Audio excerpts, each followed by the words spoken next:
একটা ভয়ঙ্কর হাদিস বলেছেন, এই হাদিসটা যতবার পড়ি থরথর করে আত্মাটা কাঁপে। কিয়ামতের দিন আল্লাহ তাআলা অনেক শহীদকে বলবেন, তুমি জাহান্নামে যাও। সে বলবে, আল্লাহ আমি জাহান্নামে যাবো, আমি তো রক্ত দিয়েছি তোমার জন্য, লিইলাহি কালিমাতিল্লাহ, আমার দেহের তাজা রক্ত দিয়ে আমি শহীদ হয়েছি, জানাজা ছাড়া আমার দাফন হয়েছে, আমি তো জান্নাতে যাব। আল্লাহ বলবে, না, তুমি শহীদ হয়েছ এই কারণে যে লোকজন তোমাকে বীর বলবে, বীর, বাহাদুর। তো দুনিয়াতে তো তোমার বাহাদুর বলছে, তো তোমারে বিশাল যোদ্ধা ছিল, বাহাদুর ছিল, এই খেতাব তো তুমি পেয়েছো, আমার কাছে কিচ্ছু নেই, জাহান্নামে যাও, go to the hell fire. অনেক দানশীলকে আল্লাহ বলবে জাহান্নামে যাও। সে বলবে, আল্লাহ আমি জাহান্নামে যাব, আমি তো মসজিদ, মাদ্রাসা, এতিমখানা, বৃদ্ধাশ্রম এমন কিছু নাই যে বাকি রাখছি, শত শত মসজিদ আমি করেছি, আমি কেন জাহান্নামে যাব? আল্লাহ বলবে, না, তুমি দান করেছিলে এই জন্য যে লোকজন তোমার দানশীল বলবে, দানবীর বলবে, আদেম তাই বলবে, ওটা তো তোমাকে বলা হয়েছে, জাহান্নামে যাও, আমার কাছে কি চাও, go to the hell fire. সেদিন আল্লাহ তাআলা অনেক আলেমকে ডাকবেন, অনেক দাঈদেরকে ডাকবেন, অনেক দুআত ইলাল্লাহদের তিনি ডাকবেন। Because of Allah, you never know, but we know, and then we know. সেদিন অনেক দুআত ইলাল্লাহদেরকে ডেকে আল্লাহ বলবেন যে তুমিও জাহান্নামে যাবে। সে বলবে, আল্লাহ কেন? আমি মানুষকে কোরআন শিখিয়েছি, আমি মানুষকে হাদিস শিখিয়েছি, আমার কথা শুনে অনেক নামাজ পড়েছে, আমার কথা শুনে অনেকে দাড়ি রেখেছে, আগে সুদ খেত, আমার কথা শুনে সুদ বন্ধ করেছে, আমার কথা শুনে তো আল্লাহ এরা নামাজি হয়ে গিয়েছে। দ্য এন্টায়ার সোসাইটি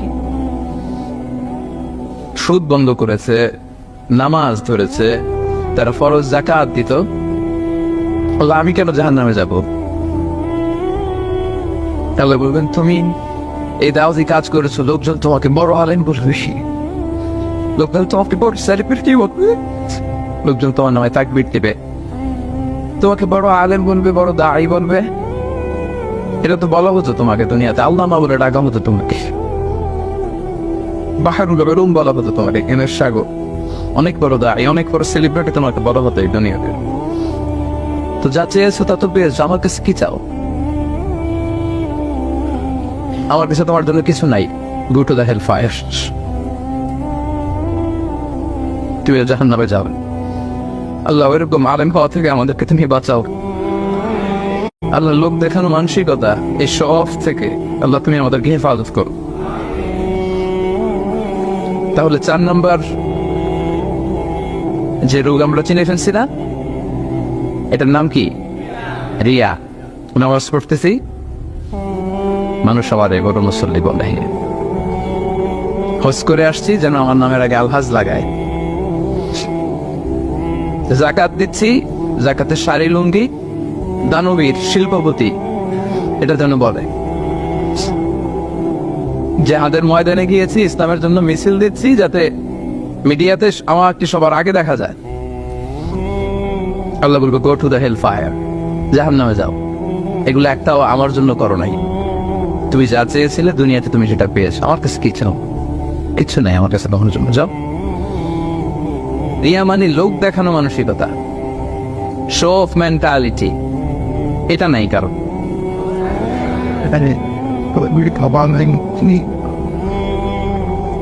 এটাও আছে। তো এই যে শো অফ মেন্টালিটি, প্রিয় ভাইরা, সম্মানিত ভাইরা, খেয়াল করে শুনেন, এই শো অফ করার মেন্টালিটি, এটা বড্ড ভয়ঙ্কর। লৌকিকতা, লোক দেখানো মানসিকতা, এবং সোশ্যাল মিডিয়ার কারণে এই ব্যাপারটা আরো ভয়ঙ্কর হয়ে গিয়েছে। নানা কারণে ভালো কাজগুলো শেয়ার করতে হয়, বিভিন্ন ইভেন্ট শেয়ার করতে হয়, কিন্তু জায়গাটা বড্ড পিচ্ছিল। যদি আল্লাহকে দেখাতে না চেয়ে মানুষকে দেখাতে চাওয়া হয়, ওইটা আল্লাহ কবুল করে না। এটা ভয়ঙ্কর। সুনানে ইবনে মাজার হাদিস, সাহাবারা দাজ্জালকে নিয়ে ভয় পাচ্ছিলেন, দাজ্জালের আলোচনা করতেছিলেন। রাসূল সাল্লাল্লাহু আলাইহি ওয়াসাল্লাম আসলেন, এসে বললেন, আমি কি তোমাদেরকে দাজ্জালের চাইতে বড় একটা ফিতনার কথা বলবো না?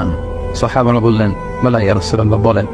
আল্লাহ রাসূল সাল্লাল্লাহু আলাইহি ওয়াসাল্লাম বললেন, সেটার নাম হচ্ছে আশিরক আল খাফি, গোপন শিরক।